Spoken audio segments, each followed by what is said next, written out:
পাচ্ছ? রেসপন্স করবা, হ্যাঁ, একজন দুজন একটু জি রেসপন্স স্যার। করবা। আর স্ক্রিন কি দেখা যাচ্ছে? স্ক্রিন শেয়ার হয়েছে? জি স্যার। আচ্ছা, ঠিক আছে। সো তোমাদের মধ্যে অলরেডি অনেকেই জয়েন করেছো, 100 জনের মতো আমি দেখতে পাচ্ছি। তো আর দেরি না করে শুরু করি, আজকে যেহেতু ছুটির দিন, তাড়াতাড়ি শেষ করতে হবে। তো আমরা তিনটা সেকশনে আমি বোধহয় সেডিমেন্টারি রক শুরু করেছিলাম। সো আমি একটু শুরুর দিকটা আবার একটু দ্রুত রিক্যাপ করে আমরা ধরবো আর কি। ঠিক আছে, নেক্সট যে পার্টটা পড়ানোর কথা। তো সেডিমেন্টারি রকের ক্ষেত্রে আমরা জানি যে এটা আসলে ফর্ম করে কি, from deposition and lithification of new sediments, তাই না? সেডিমেন্ট তৈরি হতে হবে আগে in layers over pre existing rock. Pre existing রকের উপরে হচ্ছে আমার সেডিমেন্ট গুলো হচ্ছে ডিপোজিটেড হবে, দেন লিথিফিকেশন হবে। সো আমরা কি কি স্পেশাল ফিচার দেখতে পাই আসলে সেডিমেন্টের রকের ক্ষেত্রে? আমরা হচ্ছে স্ট্র্যাটিফিকেশন দেখতে পাই বা বেডিং দেখতে পাই, বিভিন্ন লেয়ারে লেয়ারে ফর্ম করা দেখতে পাই। ঠিক আছে, লেয়ার গুলো প্যারালাল হতে পারে, এরকম কিছু ইনক্লাইন, আমরা ক্রস বেডিং বলা হয় এটাকে, ক্রস বেডিংও দেখতে পাই। ঠিক আছে, নিচে যে ছবিটা দেখতে পাচ্ছ।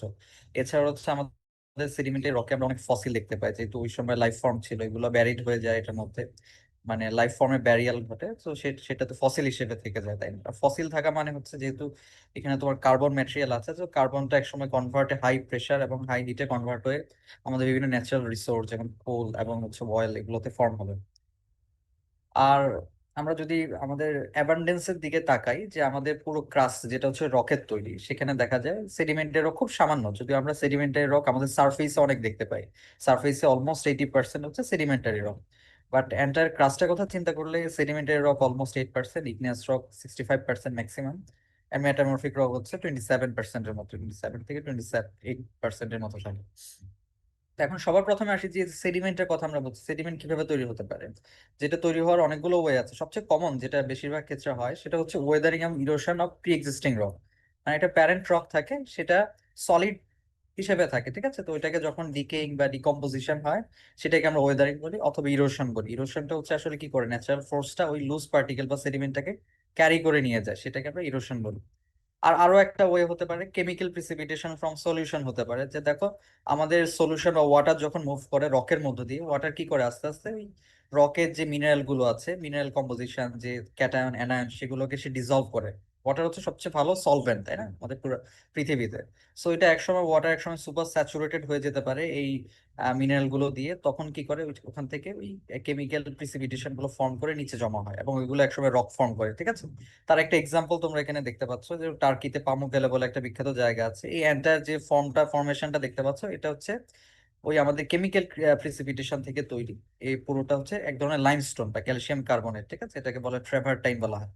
এটা একটা হট ওয়াটার স্প্রিং ছিল। হট ওয়াটার স্প্রিং যেটা করে হচ্ছে লাইমস্টোন সলিবিলিটি কমিয়ে দেয়।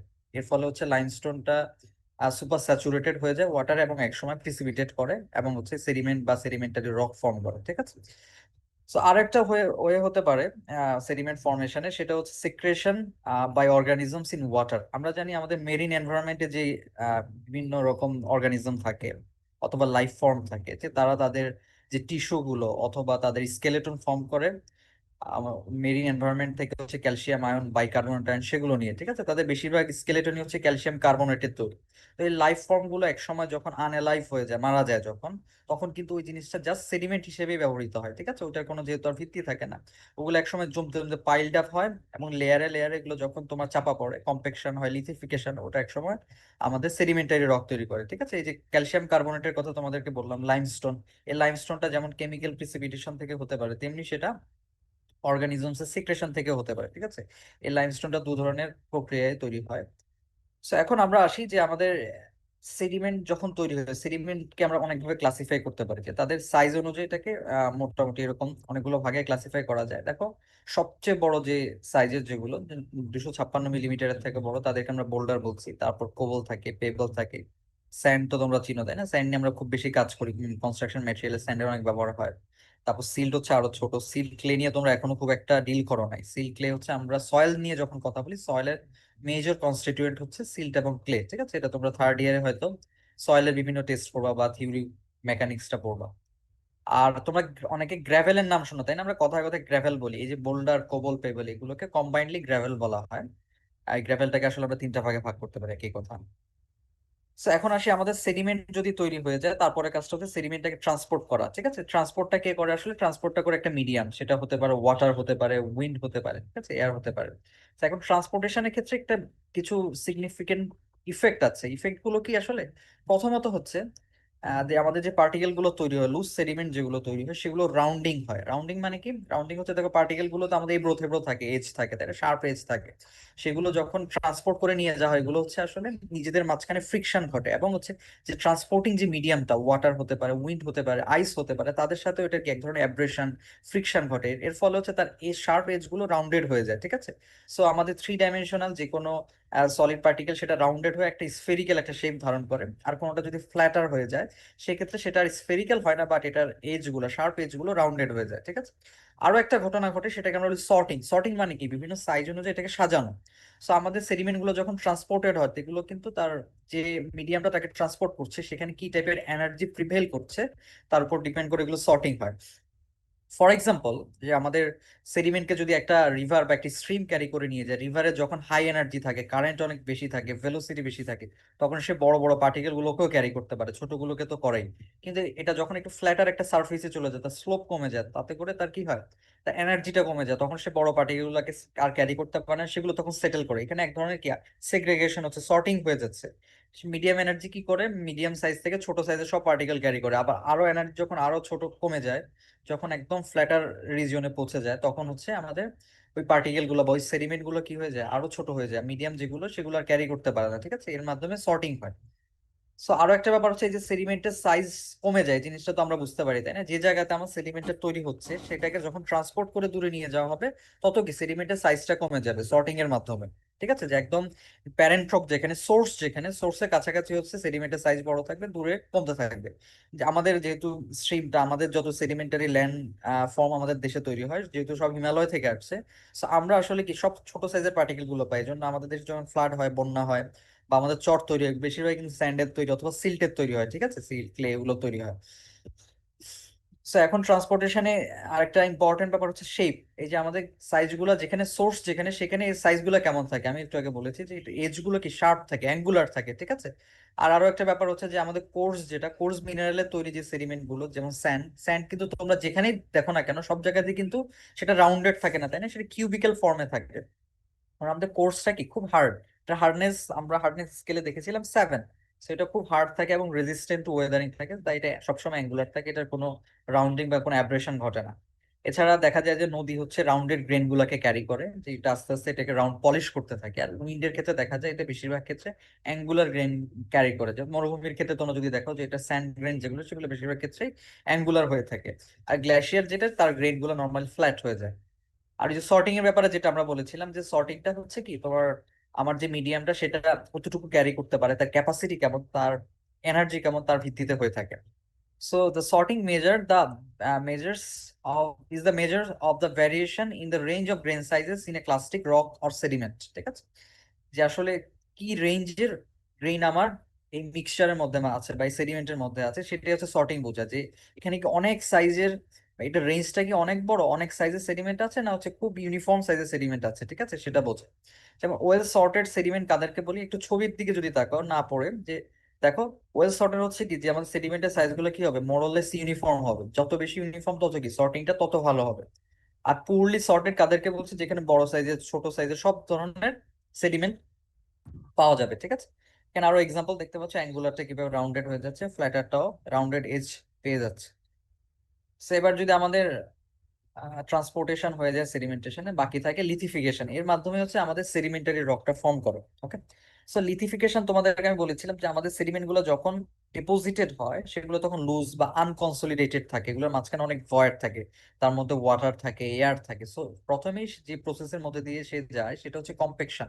উপর একের পর এক যখন লেয়ারের স্তর জমতে থাকে, তখন হচ্ছে উপরের লেয়ার গুলো নিচের লেয়ারে কি হাই প্রেশার এক্সার্ট করে, এতে করে হচ্ছে ওই যে মাঝখানে যে ভয়েড গুলো ছিল, সেগুলো কি আর থাকে না, সেগুলো রিঅ্যারেঞ্জমেন্ট হয়। আমাদের যে গ্রেইন গুলো থাকে, সেগুলো রিঅ্যারেঞ্জমেন্ট হয়, একটা আরেকটার থেকে সরে যায়, আমরা একটি স্টেবল একটা স্টেটে পৌঁছায়। এতে করে হচ্ছে আমার ভয়েডটা কমে যায়, এবং ভয়েডের মাঝখানে যে ফ্লুইড ছিল, ওয়াটার ছিল, এয়ার ছিল, সেগুলো কমে যায়। এটাকে আমরা বলছি কম্পেকশন। এখন কম্প্যাকশন হলে হয় না, পার্টিকেল গুলো যেহেতু লুজ, ঠিক আছে, এগুলোকে কানেক্টেড হতে হবে, রকের মতো থাকতে হবে, সিমেন্টিং হতে হবে। তো সিমেন্টিংটা হয় হচ্ছে এই যে মাঝখানে যে ওয়াটারের কথা বললাম, যে ওয়াটারটা আসলে মিনারেল রিচ, তাই না? এর মাঝখানে হচ্ছে অনেক বেশি ক্যাটায়ন আছে, অ্যানায়ন আছে, এগুলো একসময় প্রিসিপিটেটেড হয়, যেমন কার্বনেট ফর্মে, জিপসাম ফর্মে, জিপসাম মানে ক্যালসিয়াম সালফেট, ব্যারাইট ফর্মে।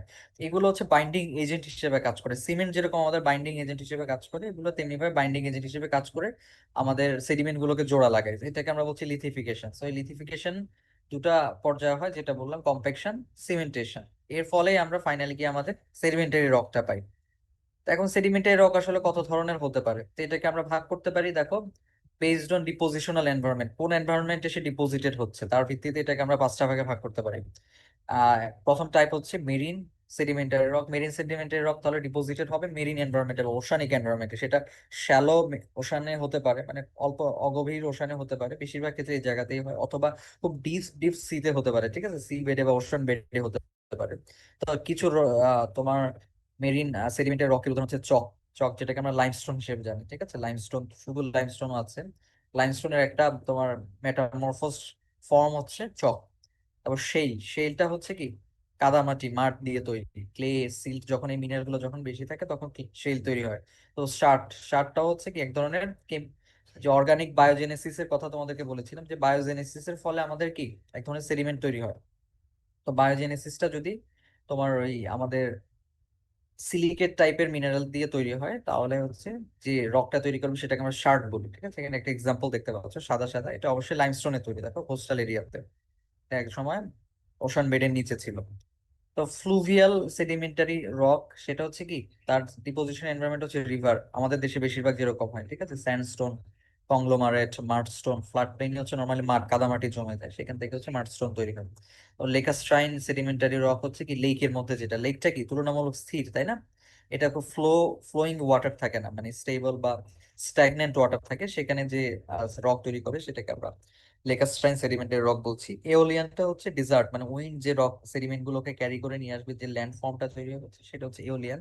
এওলিয়ান যেহেতু আমরা সবসময় ডেজার্টে জানি কি স্যান্ডস্টোন টাইপের যে পাহাড়গুলো দেখতে পাচ্ছ, তোমরা দেখো সৌদি আরব বলো, মিডিল ইস্টের মরুভূমিগুলো বলো, এমন ইউএসএ তে যাও, সেখানে মরুভূমিতে যে পাহাড়গুলো দেখা যায় বেশিরভাগ হচ্ছে স্যান্ডস্টোনের তৈরি, ঠিক আছে। স্যান্ডস্টোন, তারপর লোয়েস, একটা সিলস্টোনের একটা ফর্ম, এটাকে লোয়েস বলা হয়। তারপর গ্ল্যাশিয়াল। গ্ল্যাশিয়াল হচ্ছে কি যেটা গ্ল্যাশিয়ার নিয়ে আসবে, গ্ল্যাশিয়ার এনভায়রনমেন্টে যে ডিপোজিশনটা হবে তার ফলে যে সেডিমেন্টারি রক হবে সেটাকে আমরা গ্লেশিয়াল সেডিমেন্টারি রক বলছি।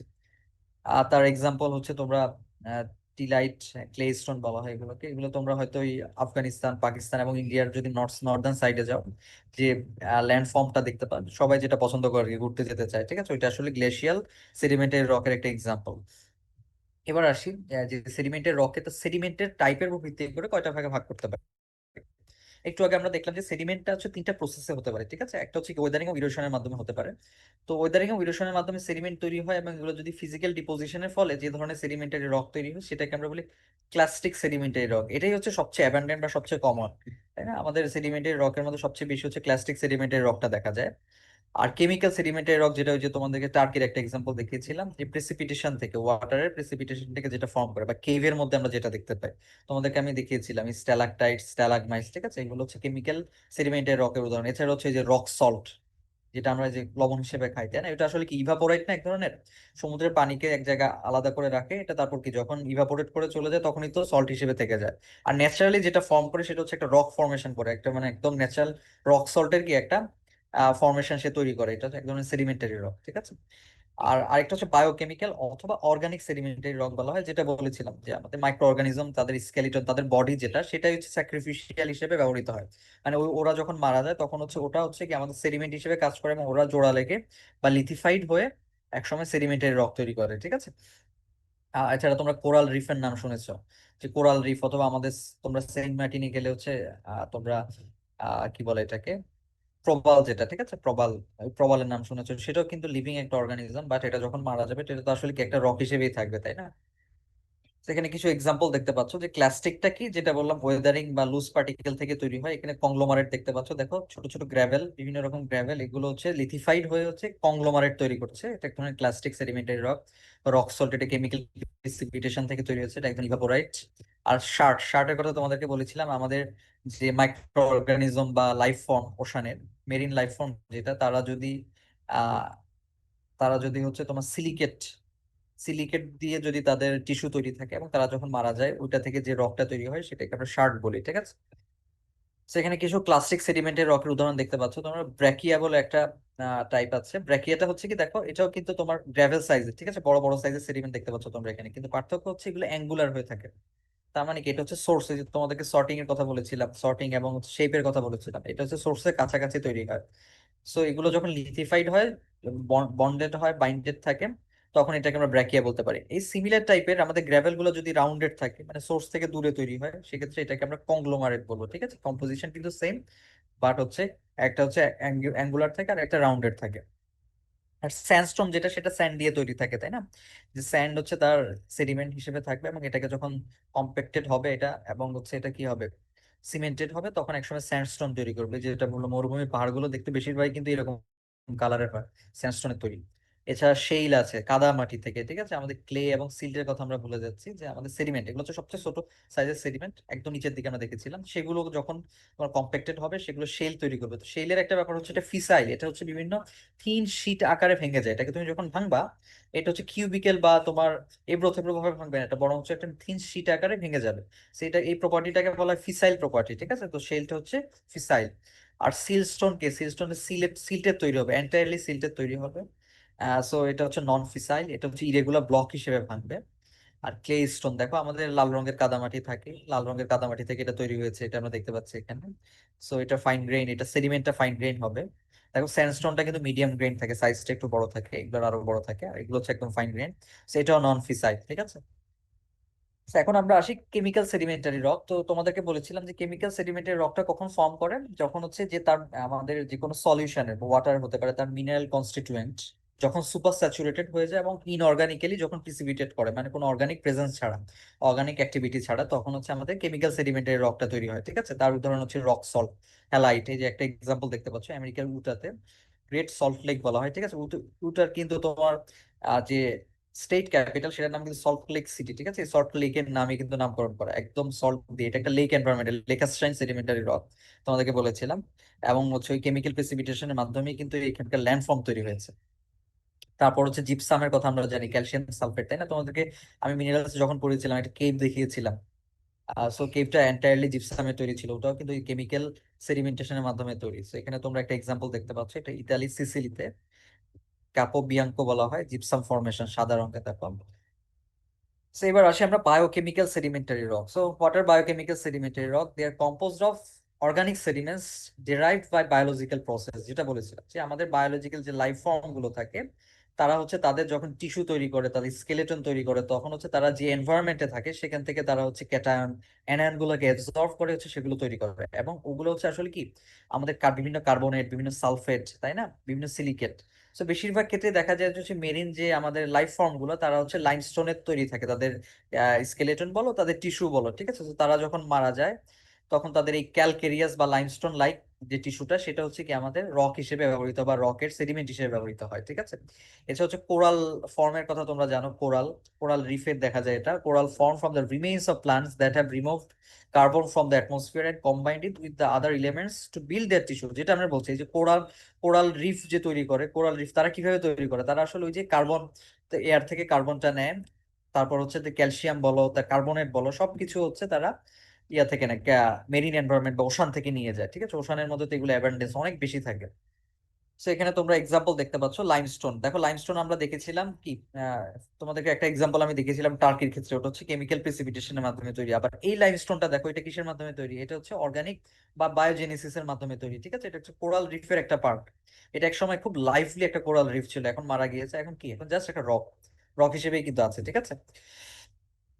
তারপর এখানে আরেকটা এক্সাম্পল হচ্ছে শার্ট। শার্টের কথা বলেছিলাম, এটাও কিন্তু আমাদের এই লাইমস্টোন যেভাবে তৈরি হয় ওরকমই, কিন্তু কিন্তু এক্ষেত্রে হচ্ছে আমাদের যে মাইক্রোস্কোপিক অর্গানিজম যেটা, তাদের স্কেলেটনটা সিলিশিয়াস হয়, মানে সিলিকন বা সিলিকেটের তৈরি হবে, ঠিক আছে। সো তারা যখন মারা যাবে, তখন তাদের এই রিমেইন্সটা হচ্ছে অ্যাকুমুলেটেড হয়ে একসময় হচ্ছে এই শার্টটা তৈরি করবে, ঠিক আছে। তো শার্টকে নর্মালি হচ্ছে অন্যান্য রকের মাঝখানে ছোট ছোট নডিউল বা লাম্প হিসেবে পাওয়া যায়। দেখো এখানে একটা এক্সাম্পল দেখতে পাচ্ছ, এই মাঝখানে সাদা সাদা যেগুলো দেখতে পাচ্ছ, এগুলো এক একটা হচ্ছে শার্ট, ঠিক আছে। আশেপাশে হচ্ছে হয়তো এক ধরনের লাইমস্টোন। লাইমস্টোনও কিন্তু সবসময় যে সাদা হবে তা না, এর মধ্যে ইম্পিউরিটিস থাকলে এটা বিভিন্ন কালার ধারণ করতে পারে। তারপর তোমরা সবাই কয়লার কথা জানো, কোলের কথা জানো, তাই না? কোলটাও কিন্তু এক ধরনের সেডিমেন্টারি রক। আমাদের যে প্লান্টস আছে, প্লান্টস এর যে রিমেইনস আছে, তারা যখন অনেক বেশি হাই প্রেসার এবং হাই টেম্পারেচার এক্সপেরিয়েন্স করে, তারা একসময় কনভার্টেড হয়ে কোলে কনভার্ট হয়ে যায়, তাই না? যে সেটা একটা ন্যাচারাল রিসোর্স হিসেবে কাজ করে, এক্সট্রিমলি ফ্লেমেবল থাকে। এখানে একটা এক্সাম্পল দেখতে পাচ্ছ, দেখো দুটা তোমার রক লেয়ারের মাঝখানে হচ্ছে আমরা কোলের একটা কি বড় সড়ো একটা কি একটা মানুষের হাইটের থেকেও বেশি বড় সড়ো একটা লেয়ার দেখতে পাচ্ছি, ঠিক আছে? তো এইসব জায়গা থেকে কিন্তু এগুলোকে এক্সট্রাক্ট করা হয় এবং এগুলোকে পরবর্তীতে ফিউয়েল হিসেবে ব্যবহার করা হয়। সেখানে একটা টেবিলের মধ্যে মোটামুটি সবকিছু সামারি করা আছে। দেখো আমাদের ওই বায়োকেমিক্যাল এবং কেমিক্যালটা, যে বায়োকেমিক্যালটা আমাদের হতে পারে কি তোমার প্লাস্টিক বা স্যান্ড এবং মাড থেকে হতে পারে। তার এক্সাম্পল হচ্ছে লাইমস্টোন, আর যেটার কেমিক্যাল কনস্টিটিউয়েন্ট হচ্ছে ক্যালসিয়াম কার্বনেট, মিনারেলটা হচ্ছে ক্যালসাইট অথবা অ্যারাগোনাইট হতে পারে। সিলিশিয়াস যদি হয়ে থাকে সেডিমেন্টটা, তাহলে সেটা হচ্ছে শার্ট, তার রকটাকে আমরা শার্ট বলি। তাও পিট এবং অর্গানিক ম্যাটার যদি থাকে সেক্ষেত্রে হচ্ছে আমাদের কোল, অয়েল, গ্যাস এগুলো তৈরি করে, ঠিক আছে? এবং রকটা হচ্ছে কি এক ধরনের অর্গানিক রক হিসেবে থাকে। আর কেমিক্যাল যে সেডিমেন্টারি রকটা, সেটা অনেক রকম হতে পারে। সেটা হচ্ছে জাস্ট সিম্পল হচ্ছে তোমার ডায়াজেনেসিস এর মাধ্যমে। ডায়াজেনেসিস মানে কি, আমাদের সেডিমেন্ট গুলো যখন তোমার ডিপোজিটেড হবে, সেটেল করবে, তখন তাদের মধ্যে রিঅ্যারেঞ্জমেন্ট হয়। তারা হচ্ছে অন্য কোনো ক্যাটায়ন বা অ্যানায়নের সাথে কি ইন্টারাকশন ঘটে তাদের। যেমন হচ্ছে লাইমস্টোন, লাইমস্টোন তো আমরা জানি কি এন্টায়ারলি ক্যালসিয়াম কার্বনেটের তৈরি।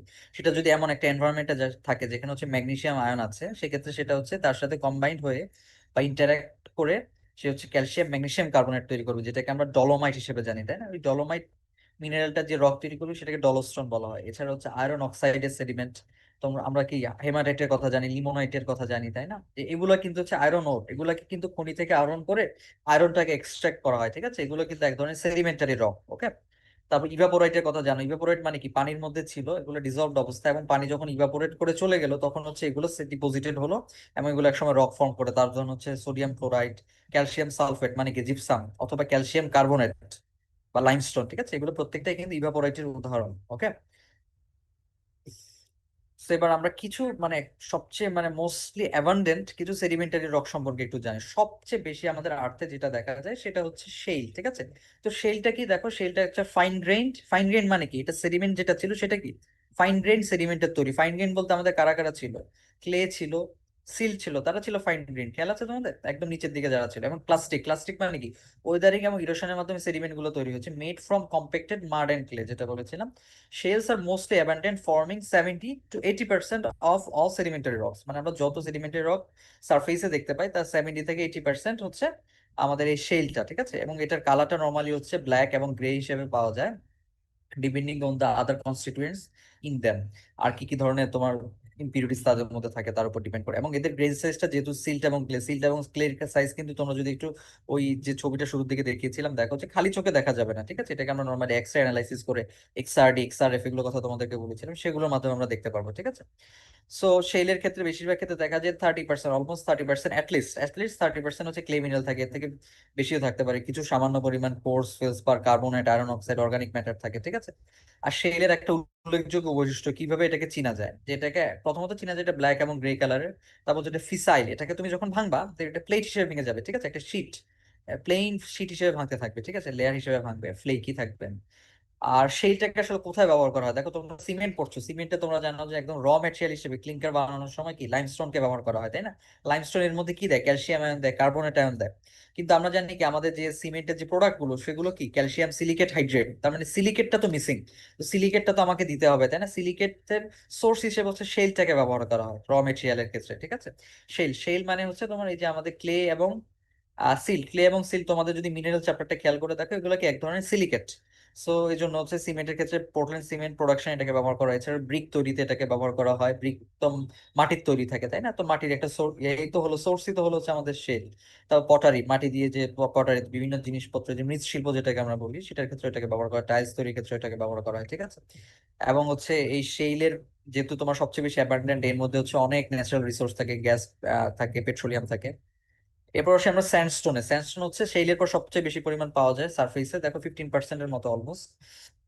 এটা এক ধরনের কি ক্লাসিক সেডিমেন্টের রক, এবং এটার সেডিমেন্টটা কি আসলে, এটা সেডিমেন্ট হচ্ছে স্যান্ড, তাই না? নাম থেকে বোঝা যাচ্ছে। এটার সাইজটা কি হবে, এটার সেডিমেন্টের সাইজ হবে শেল থেকে একটু বড় হবে এগুলো। কারণ ক্লে সাইজ, সিল তো হচ্ছে সবচেয়ে ছোট সাইজের, এবং স্যান্ডটা একটু বড়, এগুলো খালি চোখে হয়তো দেখা যাবে, ঠিক আছে? সো এর আমরা মিনারেল হিসেবে যদি চিন্তা করি, এর সবচেয়ে মানে চিফ মিনারেল কোনটা থাকবে, তার মধ্যে কোর্স থাকবে, ঠিক আছে, কোর্স থাকবে, এবং এছাড়া কিছু ফেলসপার, কিছু মাইকা পাওয়া যায় এর মধ্যে। এবং আর্কোস নামে কিছু স্যান্ডস্টোন আছে যাদের মধ্যে হচ্ছে ফেলসপারটা সবচেয়ে বেশি পরিমাণ থাকে, ঠিক আছে।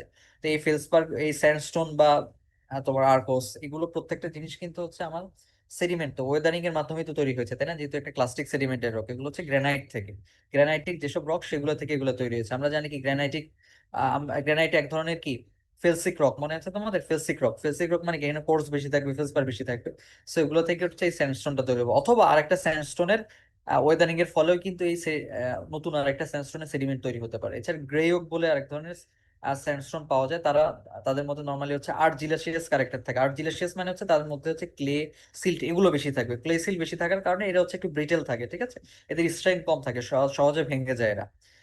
তো এখানে তোমরা কিছু এক্সাম্পল দেখতে পাচ্ছ, এই ছবিটা মনে হয় সবাই খুব বেশি এটার সাথে পরিচিত, তাই না, আমরা ল্যাপটপ বা যে কোনো জায়গায় ওয়ালপেপার হিসেবে এটাকে ব্যবহার করে থাকি। এটা হচ্ছে আমেরিকার ইউটাতে আর্চ ন্যাশনাল পার্ক, এটা এক ধরনের আর্চ, তাই না, ন্যাচারাল একটা আর্চ, এটা কিন্তু এক ধরনের স্যান্ডস্টোন, ন্যাচারাল আর্চ, আর্চ হিসেবে কিন্তু এটা তৈরি হয় না, মানে অনেক বছর ধরে এটা ইরোশনের ফলে মাঝখানে জায়গাটা ফাঁকা হয়েছে এবং আশপাশ দিয়ে এটা সুন্দর করে শেপড হয়েছে, বাট এটা পুরো জিনিসটাই কি একটা স্যান্ডস্টোন। তাহলে এখান থেকে যে ইরোডেড হয়ে যে পার্টিকেল গুলো তৈরি হলো সেগুলো কি স্যান্ডস্টোন থেকে তৈরি হয়েছে, সেগুলো আরেক জায়গায় ডিপোজিটেড হয়ে কি করবে, আরেকটা স্যান্ডস্টোনে তৈরি করবে, ঠিক আছে।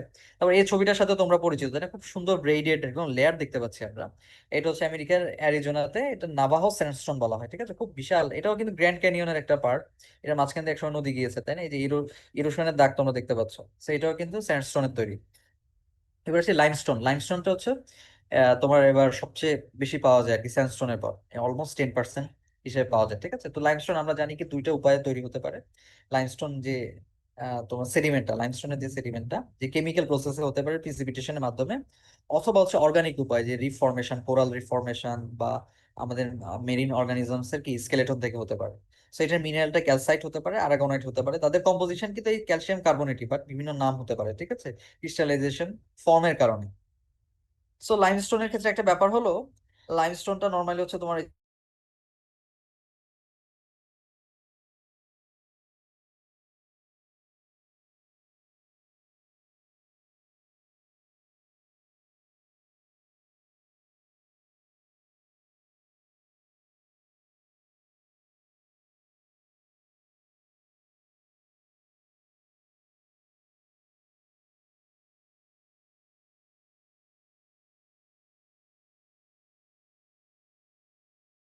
স্টোন বা calcium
sedimentary structures or features observed in sedimentary rocks which form during or shortly after deposition of the sediment but before lithification। এখন দেখো, আমরা সেডিমেন্টারি রকের দিকে যখন তাকাবো তখন হচ্ছে জাস্ট শুধু লেয়ার দেখবো না, ঠিক আছে, ডিফারেন্ট রকম কিছু স্ট্রাকচার দেখা যায়।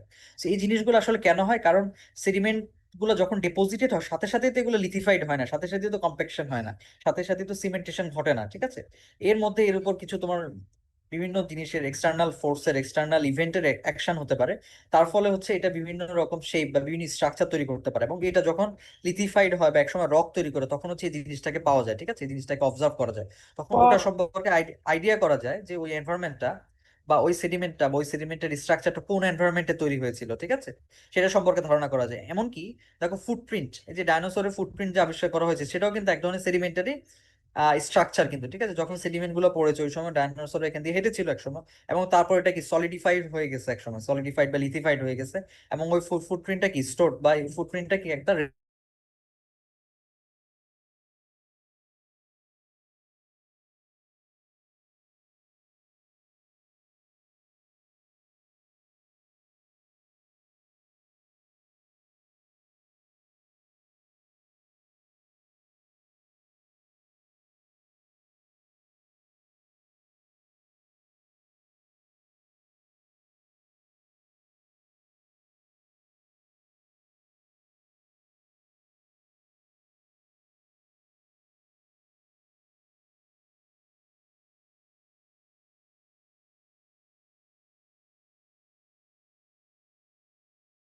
আমাদের ওই ডিপোজিশনের উপরে যদি একসময় ওয়াটার ফ্লো করতো বা এয়ার ফ্লো করতো, মরুভূমিতে কিন্তু তোমরা এরকম কিছু রিপল মার্ক দেখতে পাও, তাই না?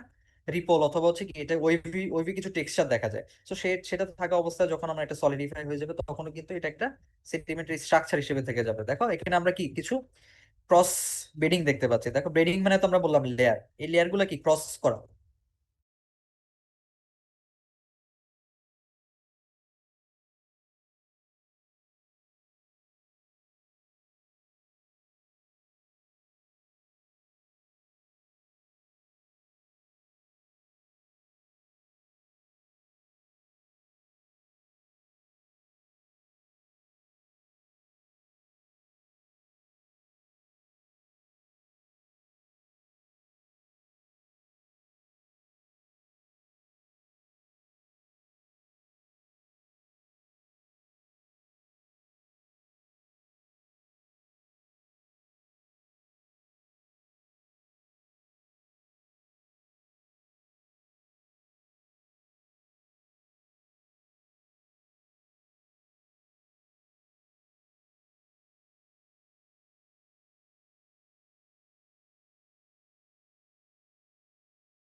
তো দেখো বিশাল বিশাল জায়গা জুড়ে হচ্ছে এই মাঠটায়। তারপর হচ্ছে দেখো এখানে এই যে ছবিটা দেখতে পাচ্ছ, এখানে কি হয়েছে আসলে, এখানে হচ্ছে যে সেডিমেন্ট পড়েছিল তার উপরে হচ্ছে বৃষ্টি পড়েছিল, ঠিক আছে? আমরা রেইন ড্রপ দেখতে পাচ্ছি, রেইন ড্রপ গুলো একসময় তোমার সলিডিফাই হয়ে রক তৈরি করেছে। এটাও কিন্তু এক ধরনের সেডিমেন্টারি স্ট্রাকচার। তো সেডিমেন্ট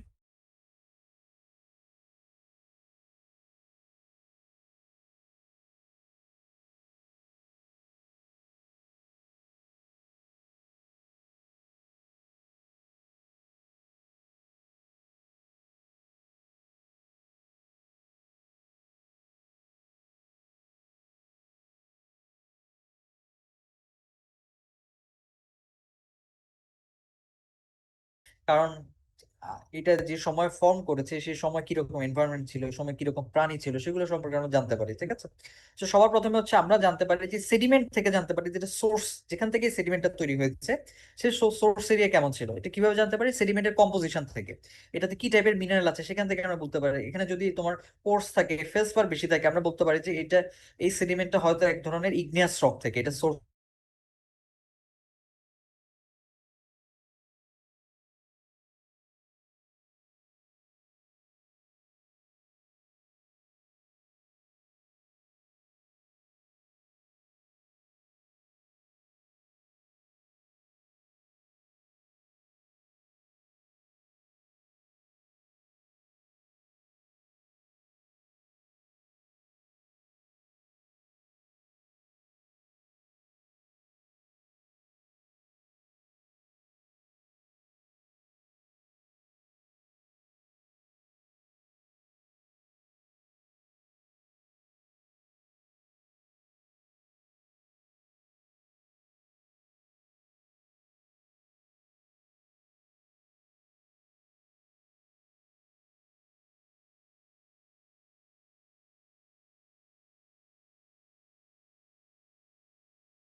আমাদের নদীগুলো যখন বাংলাদেশ ঢুকে চ্যানেল আকারে আসে না, ছোট ছোট চ্যানেল, ঠিক আছে, বিশাল জায়গা জুড়ে না, বরং চ্যানেলের মতো করে সরু হয়ে যায় এটা।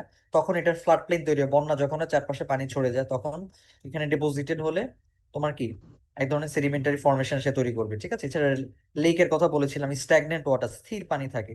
এই জায়গার সেডিমেন্টারি রক একরকম হয় বা সেডিমেন্ট গুলো একরকম থাকে। ডেল্টা, ডেল্টা কি আমাদের দেশে ডেল্টা আমরা জানি বিশ্বের সবচেয়ে বড় ডেল্টা, ন্যাচারালি ফর্ম ডেল্টা বাংলাদেশকে বলা হয়, তাই না? ডেল্টা হচ্ছে যখন একদম ফ্লোয়িং একটা স্ট্রিম, একটা হচ্ছে তোমার ওশানকে মিট করে, সমুদ্রকে মিট করে, তখন হচ্ছে এই জায়গাটার কি এনার্জি কমে যায়, যে স্ট্রিমটা অনেক হাই ভেলোসিটিতে এসেছিল তার এনার্জি কমে যায়, তখন এই জায়গা থেকে সেডিমেন্টেশন হয়, ঠিক আছে। তো যে ল্যান্ডফর্ম তৈরি হয় এর ফলে সেটা হচ্ছে কি ডেল্টা ল্যান্ডফর্ম, ওকে। আর বিচের ক্ষেত্রে আমরা কি দেখতে পাই নর্মালি, কি টাইপের সেডিমেন্ট দেখতে পাই? সব নর্মালি স্যান্ড দেখতে পাই, তাই না? এবং তারা হচ্ছে কি ওয়েল সর্টেড থাকে।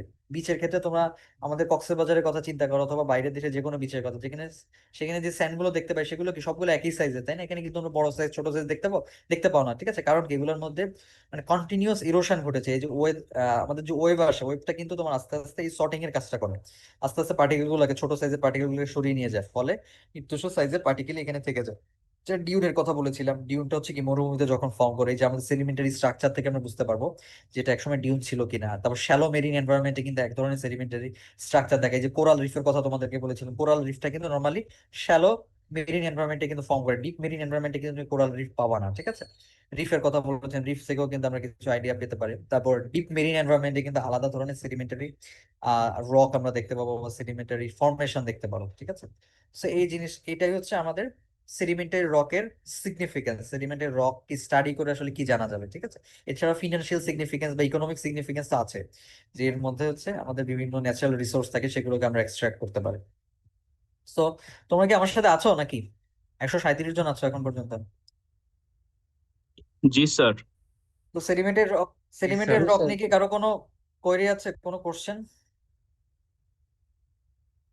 বা স্লাইডের কোনো অংশ বুঝতে পারো নাই? আচ্ছা ঠিক আছে, যদি না থাকে আমি সামনে যাই, মেটামরফিক রক আমরা এখন শুরু করব। আর তোমাদেরকে আমি স্লাইডটা দিয়ে দেবো, স্লাইডে যদি কোনো কোশ্চেন থাকে, কোয়েরি থাকে, পড়ে বুঝতে না পারো, সেক্ষেত্রে আমরা নেক্সট ক্লাসগুলোতে এটা ক্লিয়ার করে ফেলবো, ঠিক আছে। নেক্সট ক্লাসগুলোকে এটা সলভ করার চেষ্টা করবো। তো আমরা মেটামরফিক রকে এখন একটু আসি। দেখো মেটামরফিক রক সম্পর্কে এই যে তোমাদের কিছুটা আইডিয়া আছে। মেটামরফিক রকটা কি একটা নতুন রক? কিভাবে তৈরি হয় এটা? by changes in texture, mineralogical or chemical composition taking place in the solid state of pre-existing rock. এই যে নতুন রক তৈরি হচ্ছে সেটা কিন্তু একটা প্রি এক্সিস্টিং রক থেকেই তৈরি হবে। কিন্তু এই যে নতুন রক তৈরি হতে হলে আমরা জানি কি রক, নতুন রককে ক্যারেক্টারাইজ বা ক্যারেক্টারাইজ করে কে, কিসের মাধ্যমে রক আইডেন্টিফাইড হয়? তার মিনারেলের মাধ্যমে, তাই না? সো নতুন একটা রক যদি তৈরি হতে হয় তাহলে কি হতে হবে, যে মিনারেল দিয়ে হচ্ছে আগের রকটা তৈরি ছিল তার টেক্সচার বা মিনারোলজিক্যাল বা কেমিক্যাল কম্পোজিশনটাই চেঞ্জ হয়ে যেতে হবে।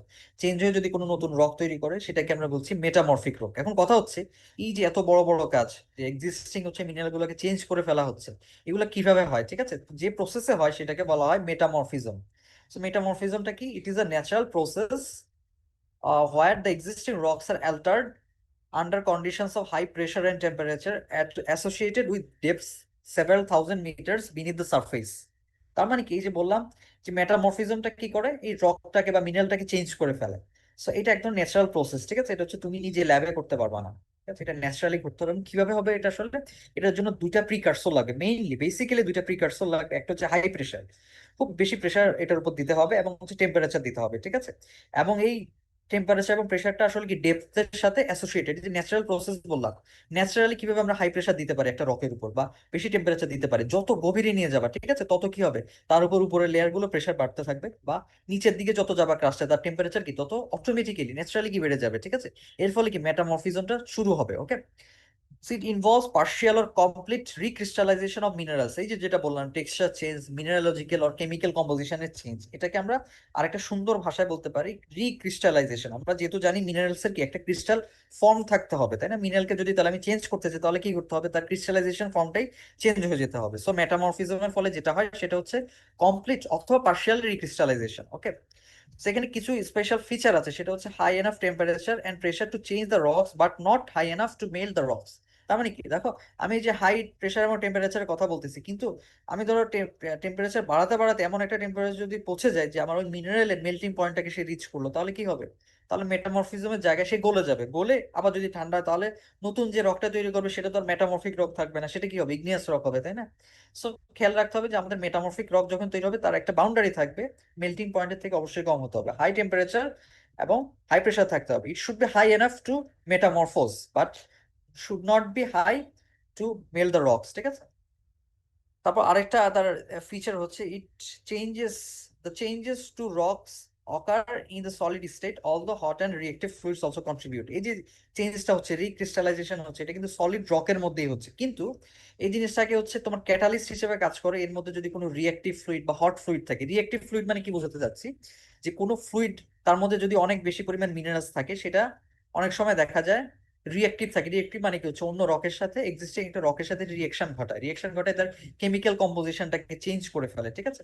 অথবা ওয়াটারের কথা ধরো, ওয়াটার যখন খুব হাই টেম্পারেচারে থাকে তখন সে যেটা করে সেটা হচ্ছে আমাদের যে রকটা থাকে, রকের যে কেমিক্যাল বন্ড থাকে সেটাকে দুর্বল করে ফেলে, ঠিক আছে। রকের যে তোমার অ্যাটম গুলো ছিল, মিনারেলস যে অ্যাটম গুলো ছিল তার মাঝখানে যে কেমিক্যাল বন্ড ছিল সেটাকে দুর্বল করে ফেলে হট লিকুইড বা হট ওয়াটার। এতে করে তার মেল্টিং পয়েন্টটা কমে যায়, মেল্টিং পয়েন্ট কমে যায়, অথবা সে খুব তাড়াতাড়ি মেটামরফোজড হয়ে যায়। ওকে।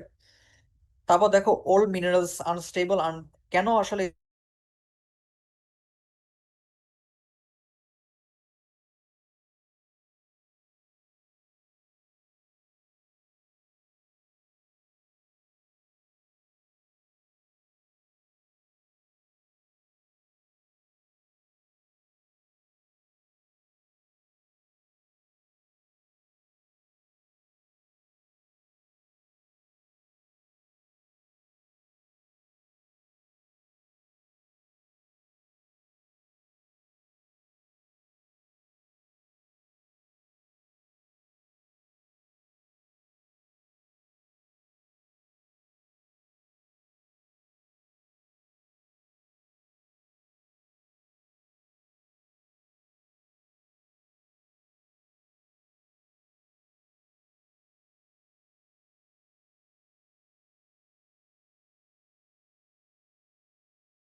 ইকুইলিব্রিয়াম তৈরি হয়, ঠিক আছে।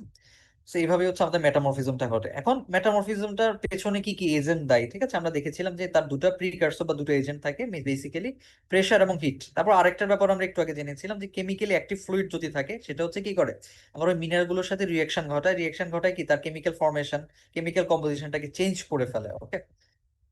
So, এখন প্রেসার কিভাবে কাজ করে দেখো। প্রেসার দু রকম ভাবে হতে পারে। একটাকে আমরা বলছি স্ট্যাটিক প্রেসার। স্ট্যাটিক প্রেসারটা আসলে কি, স্ট্যাটিক প্রেসারটা হচ্ছে জাস্ট ভার্টিক্যাল প্রেসার, ঠিক আছে। গ্র্যাভিটি যে প্রেসারটা দেয়, দেখো একটা রক যখন মাটির গভীরে থাকে তার উপরে যে রক গুলো থাকে সেটা হচ্ছে ওই রক লেয়ারটাকে কি প্রেসার দিতে থাকে, ভার্টিক্যাল প্রেসার, সেটাকে আমরা বলি স্ট্যাটিক প্রেসার। তো আরেকটা থাকে হচ্ছে ডাইনামিক অর ল্যাটারাল প্রেসার, ঠিক আছে। ডাইনামিক বা ল্যাটারাল প্রেসার মানে কি, যেটা সময়ের সাথে সাথে চেঞ্জ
সময় এক এক রেটে এটা চেঞ্জ হতে থাকে, ঠিক আছে।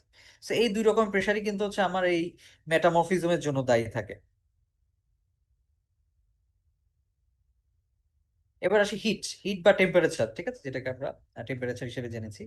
যে হিটটা আসলে কোথা থেকে আসে, যে হিটটা একটা হতে পারে যে আর্থের ইন্টেরিয়র থেকে, মানে তুমি যত নিচে যাবা, পৃথিবীর যত গভীরে যাবা তত টেম্পারেচার বাড়তে থাকবে, তাই না, হিট বাড়তে থাকবে, সেখান থেকে হিটটা আসবে। যত গভীরে যত যে রকটা থাকবে, যে রকটা যত গভীরে থাকবে কি সে রক তত বেশি হিট কি করবে, এক্সপিরিয়েন্স করবে, ঠিক আছে, তার মধ্যে মেটামরফিজম তত বেশি হবে, তার ইন্টেন্সিটি তত বেশি থাকবে মেটামরফিজম হওয়ার। তবে আরেকটা হতে পারে, এই যে তোমাদেরকে আমি দেখিয়েছিলাম, ম্যাগমা যখন ইনট্রুশন ঘটায়, একটা যখন এক্সিস্টিং রক লেয়ার যখন ম্যাগমার ইনট্রুশন ঘটে, তখন আসলে কি ঘটে, যে ওই রক লেয়ারটাকে কি করে, ম্যাগমা কি গলায় ফেলে, তাই না, তার যে কন্টাক্ট বাউন্ডারি থাকে ওই জায়গাটাতে কি হয়ে যায়, খুব বেশি টেম্পারেচার থাকে, হিট থাকে, অনেক বেশি হিট তৈরি হয় ওই জায়গাটাতে, সে গলে যায়। শুধু গলে যায় না, তার মধ্যে কি হয়ে যায়, কিছু কিছু জায়গায়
অ্যাক্টিভ ফ্লুইড, ঠিক আছে, the presence or absence of chemically active fluids, liquids or gases beneath the earth surface probably plays the most definite and decisive role in the process of metamorphism, ঠিক আছে, তার মানে তোমার হিট থাকতে পারে, temperature থাকতে পারে, কিন্তু যদি এর মধ্যে যদি কেমিক্যাল অ্যাক্টিভ ফ্লুইড থাকে তাহলে কি হবে, মেটামরফিজম ইন্টেন্সিটি বেড়ে যাবে, আরো ডিসাইসিভলি, আর হচ্ছে ডেফিনেটলি মেটামরফিজম ঘটবে, ঠিক আছে, কারণ এই কেমিক্যালি অ্যাক্টিভ ফ্লুইডটা কি করবে, রিঅ্যাক্ট করবে আমার এক্সিস্টিং যে রক আছে, নতুন ধরনের সে কি করবে, মিনারেল তৈরি করবে সে।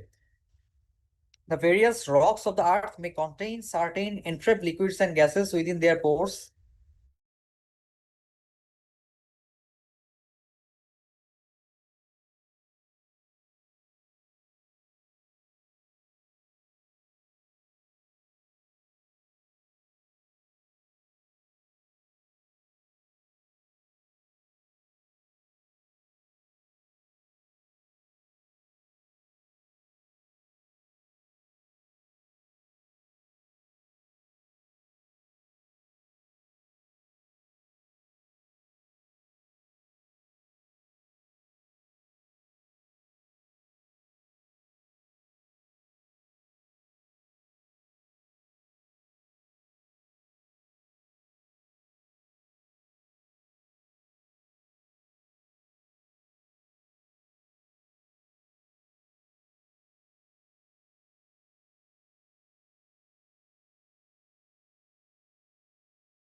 তুমি যত আর্থের যত গভীরে যাবা তত কি টেম্পারেচার তো বাড়বে, প্রেশারও কিন্তু তত বাড়বে, ঠিক আছে, একই সাথে দুইটা জিনিস বাড়তে থাকবে।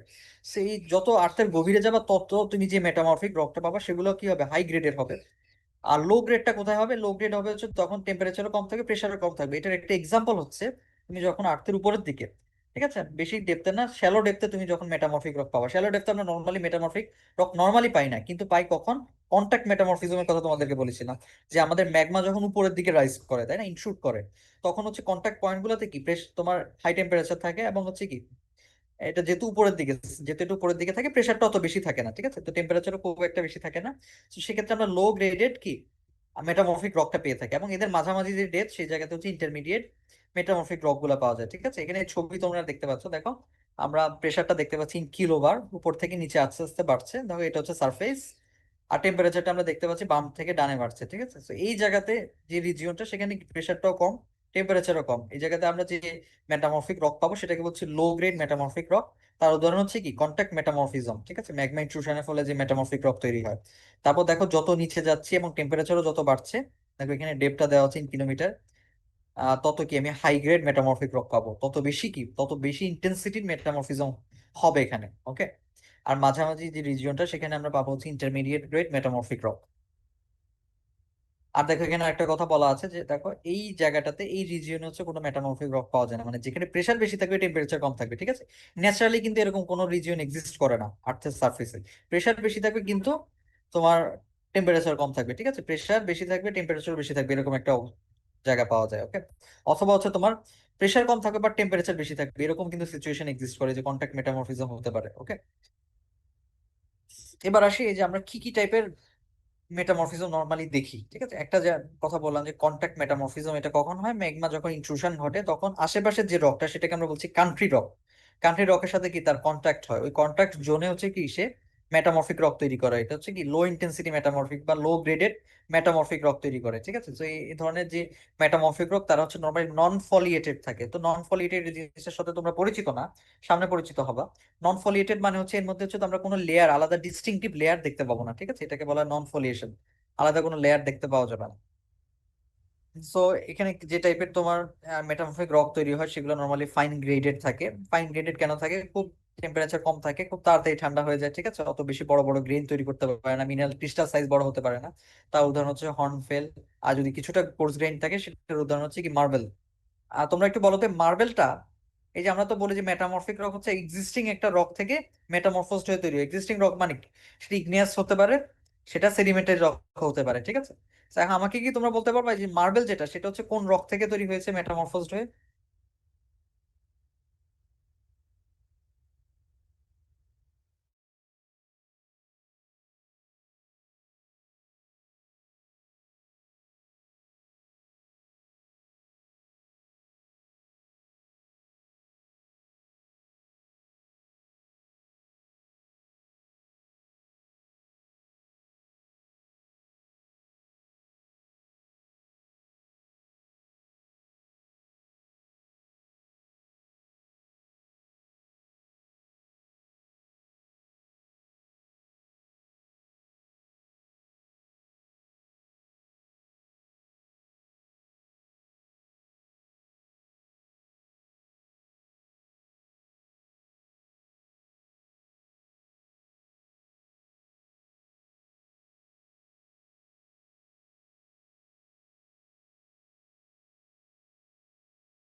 তাই না? তারপরে দেখো মার্বেল বা যেহেতু লাইমস্টোনের তৈরি, এটার কিন্তু ডিগ্রেডেশন হয়, এই যে তোমার তাজমহলে কিন্তু ডিগ্রেডেশন হচ্ছে এই যে অ্যাসিড রেইনের ফলে। অ্যাসিড রেইন মানে কি, তোমার সালফার ডাইঅক্সাইড নাইট্রোজেন ডাইঅক্সাইড এগুলো যখন তোমার প্রেসিপিটেশনের সাথে মিশে যায়, তখন কি নাইট্রিক অ্যাসিড সালফিউরিক অ্যাসিড তৈরি করে।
আমরা বেশিরভাগ ক্ষেত্রে আমাদের এই স্টোন চিপস গুলাকে ইম্পোর্ট করি, পাথর হিসেবে নিয়ে আসি। কেন ওমান থেকে আনি? কারণ ওমান তো ধরো ডেজার্ট এনভায়রনমেন্ট, তাই না? ওদের অনেক তোমার এরকম পাথরের তৈরি কি আছে, পাহাড় আছে। এবং আমি তোমাদেরকে বলেছিলাম ডেজার্ট এনভায়রনমেন্ট আমাদের যে পাহাড়গুলো সেগুলো বেশিরভাগই কিসের তৈরি, কি রকের তৈরি? স্যান্ডস্টোন। বলো, রেসপন্স করো একদম। Sedimentary rock. আমার কথা কি শুনতে মেটামরফিক। পেয়েছো? না, মেটামরফিক না। ডেজার্ট এনভায়রনমেন্টে কি রকের তৈরি, কি কি বললাম? মেটামরফিক কি? সেডিমেন্টারি। সেডিমেন্টের রক স্যান্ডস্টোনের তৈরি, তাই না? স্যান্ডস্টোন। স্যান্ডস্টোন কি? স্যান্ডস্টোনের সেডিমেন্ট কি, স্যান্ড না? ডেজার্টে তুমি কি পাও? স্যান্ড পাও। So it's sandstone. ওই রক গুলাকে যখন ভেঙে ডিনামাইট দিয়ে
আচ্ছা ঠিক আছে, আমরা অনেক এই যে মার্বেল বলতে গিয়ে অনেক পিছনে চলে গেছে, আবার আবার ফেরত আসি এখানে। এই যে কন্টাক্ট মেটামরফিজমের কথা বললাম, খুব সামান্য একটা জায়গায় হয় এটা এবং লো গ্রেডের মেটামরফিক রক তৈরি করে। আর রিজিওনাল মেটামরফিজমটা কি, যেটা হচ্ছে খুব বড় ওয়াইড একটা জায়গা জুড়ে হচ্ছে মেটামরফিজম যখন ঘটে, তখন হচ্ছে রিজিওনাল মেটামরফিজম আমরা বলে থাকি এটাকে। কখন হয় এটা? যেটা বললাম, ন্যাচারালি তুমি যত গভীরে যাবা তত কি টেম্পারেচার বাড়বে, তত প্রেশারও বাড়বে, ঠিক আছে? তখন বিশাল জায়গা জুড়ে কি হবে, ইউনিফর্ম টেম্পারেচার ইউনিফর্ম প্রেশার থাকবে, তখন যে মেটামরফিজমটা হবে সেটা রিজিওনাল মেটামরফিজম আমরা বলে থাকি, ঠিক আছে? Increases in pressure and temperature form rocks at higher. আচ্ছা, আমাদের এই রিজিওনাল মেটামরফিক রকের সাথে কন্ট্যাক্ট মেটামরফিজমের একটা পার্থক্য হচ্ছে, রিজিওনাল মেটামরফিক রকটা হচ্ছে গ্রেটার ডেপথে তৈরি হয়, কন্ট্যাক্ট হচ্ছে কি শ্যালো ডেপথে তৈরি হয়। এর ফলে হচ্ছে রিজিওনাল মেটামরফিক রক যে মেটামরফিক রক তৈরি করবে, রিজিওনাল মেটামরফিজম যে মেটামরফিক রক তৈরি করবে সেটা হায়ার গ্রেডের হবে। আর কন্ট্যাক্ট মেটামরফিজম যে রকটা তৈরি করবে সেগুলো হচ্ছে নর্মালি হচ্ছে লোয়ার গ্রেডের হবে, ঠিক আছে? যেহেতু টেম্পারেচার প্রেশার কম থাকে। সেখানে তোমরা ছবি দেখতে পাচ্ছ, দেখো তুমি যত গভীরে যাচ্ছ তত কি 200 থেকে শুরু করে 600 ডিগ্রি সেলসিয়াস পর্যন্ত তোমার টেম্পারেচার বাড়ছে। 600 থেকে যদি একটু বেশি বেড়ে যায়, 700 বা 800 দিকে দেখা যায় হচ্ছে তোমার ম্যাগমা গলে যায়, ঠিক আছে? গলে এটা ম্যাগমা হয়ে যায়। ফেলসিক রক সবার আগে গলে, ওদের মেল্টিং পয়েন্ট কি সবচেয়ে কম, এগুলো আমি ক্লাসে বলেছিলাম তোমাদের। তো সবার আগে কি ফেলসিকটা গলে যাবে।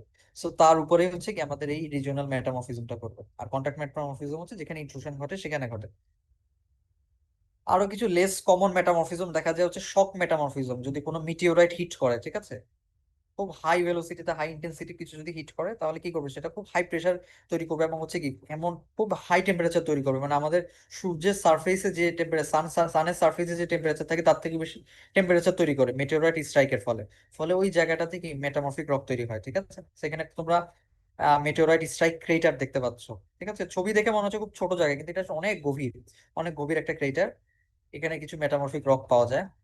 তারপর দেখো পার্শিয়াল মেল্টিং হতে পারে, মেটামরফিক রক তৈরি হলো, কিন্তু এটা আস্তে আস্তে যদি আরো গভীরে যায়, এটা টেম্পারেচার একটু যদি বেড়ে যায়, তাহলে কি হচ্ছে, এটা একসময় মেল্টিং পয়েন্ট রিচ করলে কিছু অংশ মেল্ট হয়ে যেতে পারে। মেল্ট হয়ে এটা আবার যদি কখনো ঠান্ডা হয়ে যায়, ঠিক আছে, সলিডিফাই হয়, তাহলে সে কি করবে, ইন্ট্রুসিভ ইগনিয়াস রক তৈরি করবে।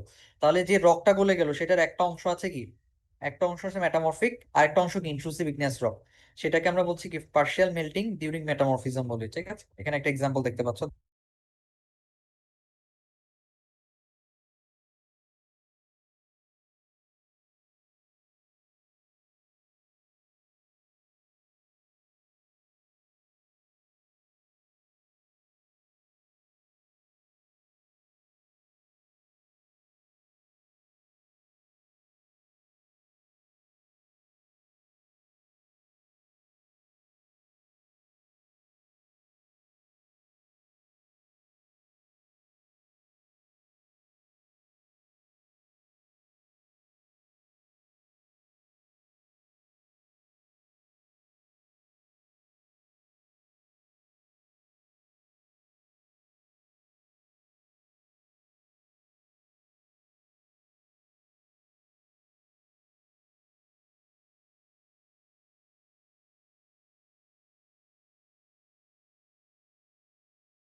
ফলিয়েশনটা শো করবে বা হচ্ছে এরকম তোমার স্ট্র্যাটিফিকেশন শো করবে, তাদেরকে আমরা ফলিয়েটেড মেটামরফিক রক বলবো।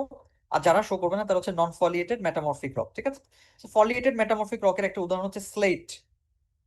তারপর দেখো আমি অ্যারো দিয়ে দেখিয়েছি, স্লেটও কিছুটা ফলিয়েশন শো করবে। এটা যদি আরো বেশি টেম্পারেচার, এটা গ্রেড এখানে একটু কম থাকবে, ইন্টেন্সিটি কম থাকবে, এটা যদি আরো টেম্পারেচার প্রেশার এক্সপিরিয়েন্স করে এটা ফাইলাইট হয়ে যাবে, সেগুলোর ফলিয়েশন আর একটু বেশি থাকবে, তারপর সিস্ট হবে আরো বেশি ইন্টেন্সিটি সে এক্সপিরিয়েন্স করলে, এবং ফাইনাল হচ্ছে নাইস হবে, ঠিক আছে? এটার উচ্চারণ হচ্ছে নাইস। সো নাইসের মধ্যে একদম ক্লিয়ার ডিস্টিংটিভ ফলিয়েশন দেখা যায় বা ডিস্টিংক্ট লেয়ারিং দেখা যায়।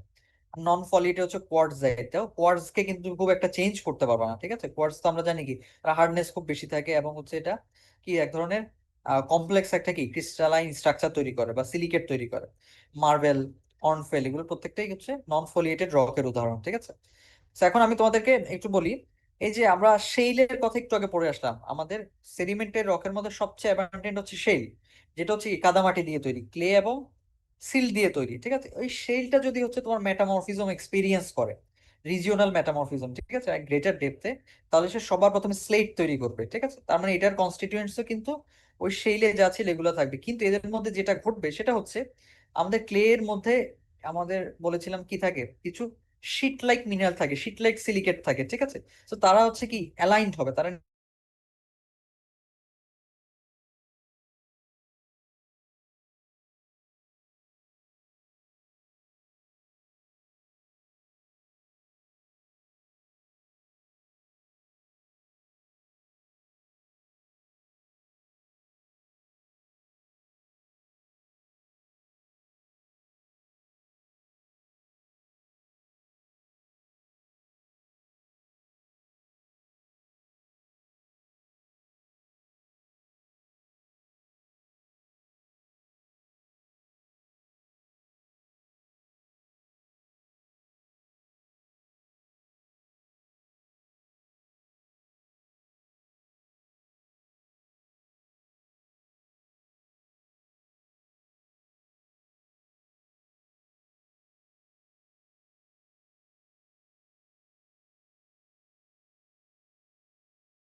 সেখানে আমরা যখন ল্যাটারাল প্রেসার দিচ্ছি এখানে ফোল্ডিং হচ্ছে, এর ফলে আমার যে ধরো মিনারেল গুলো ছিল সেগুলোর আমি তোমাদেরকে বলেছিলাম তোমার কি হয় রিঅ্যারেঞ্জমেন্ট ঘটে বা অ্যালাইনমেন্টটা কি প্যারালাল হয়ে যাচ্ছে। দেখ আমাদের ওই অ্যারেঞ্জমেন্ট গুলো প্যারালাল হয়ে যাচ্ছে, এর ফলে আমাদের হচ্ছে এই শেল থেকে হচ্ছে স্লেট স্লেট মেটামরফিক রকটা তৈরি হয়। এখানে তোমরা ছবিতে দেখতে পাচ্ছ, তাই না? আর স্লেটটাকে তোমরা এমনি রিয়েল লাইফ কোন এক্সাম্পল দিতে পারবা যে স্লেট কোথায় আমরা দেখতে পাই? তোমরা হয়তো অনেকে তোমাদের স্কুল কলেজে এটা দেখেছো, স্লেটের ব্যবহার।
আইসের মধ্যে আলাদা আলাদা লেয়ার দেখতে পাচ্ছ, তাই না? স্ট্র্যাটিফিকেশনটা দেখতে পাচ্ছ।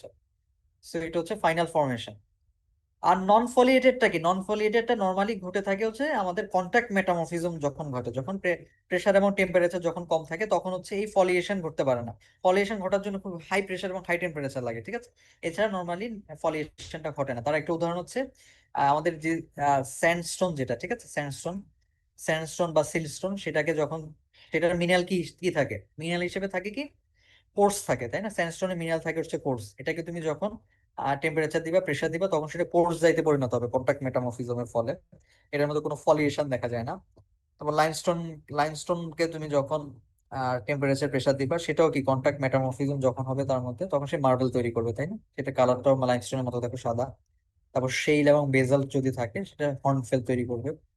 বিটুমিনাস, এই যে কোলের ব্যাপারে আমরা পড়েছিলাম, কোল কি এক ধরনের সেডিমেন্টারি রক, তাহলে কোলও কি তোমার মেটামরফিজম এক্সপিরিয়েন্স করতে পারে। তো এটাও যদি তোমার টেম্পারেচার এবং প্রেসার এক্সপিরিয়েন্স করে, এটা হচ্ছে এক ধরনের কয়লা তৈরি করবে। এটাকে বলে অ্যানথ্রাসাইট কোল, ঠিক আছে? অ্যানথ্রাসাইটের নাম হয়তো তোমরা শুনেছো।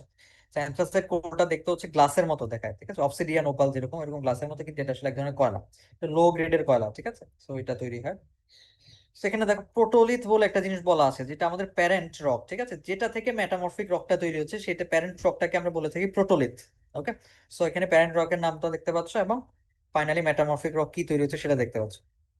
সো এখানে আমরা দেখতে পেলাম আর কি, যে আমাদের কি ধরনের মেটামরফিক রক তৈরি হয় ফলিয়েশনের উপর ভিত্তি করে, ফলিয়েটেড এবং নন ফলিয়েটেড। ফলিয়েটেডটা নর্মালি হচ্ছে রিজিওনাল মেটামরফিজমের সাথে কানেক্টেড থাকে, অনেক বেশি টেম্পারেচার, অনেক বেশি প্রেশার লাগে এই ফলিয়েশন ঘটাতে হলে। আর নন ফলিয়েশনটা নর্মালি হচ্ছে টেম্পারেচার প্রেশার যখন কম থাকে, ঠিক আছে, তখন নন ফলিয়েশন হয়। তার একটা এক্সাম্পল হচ্ছে কন্টাক্ট মেটামরফিজম, ঠিক আছে? স্যার এখন আমাকে বলো যে আমাদের রকটা এখানে আমি শেষ করলাম আর কি, ঠিক আছে? তোমাদের রক নিয়ে কি কোনো কোশ্চেন আছে, বা মেটামরফিক রক যে দেখালাম?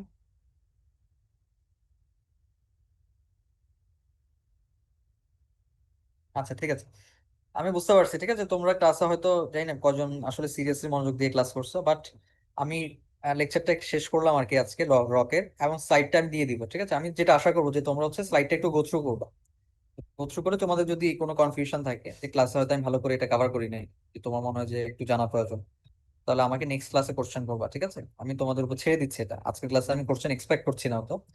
আর তোমাদের যেহেতু আজকে অনলাইন ক্লাসটা নিয়েছি, এটাই আমার উদ্দেশ্য ছিল যে আমি যাতে তোমাদেরকে ফাইনাল উইকটা গ্যাপ দিতে পারি একটা।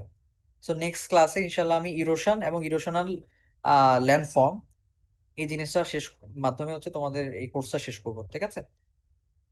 সো নেক্সট তোমাদের যে রেসপেক্টিভ যে ক্লাস শিডিউল, সে সময় তোমাদের সাথে দেখা হচ্ছে। আর কি আমরা কারো কোনো কোশ্চেন আছে, বা কিছু বলতে চাও?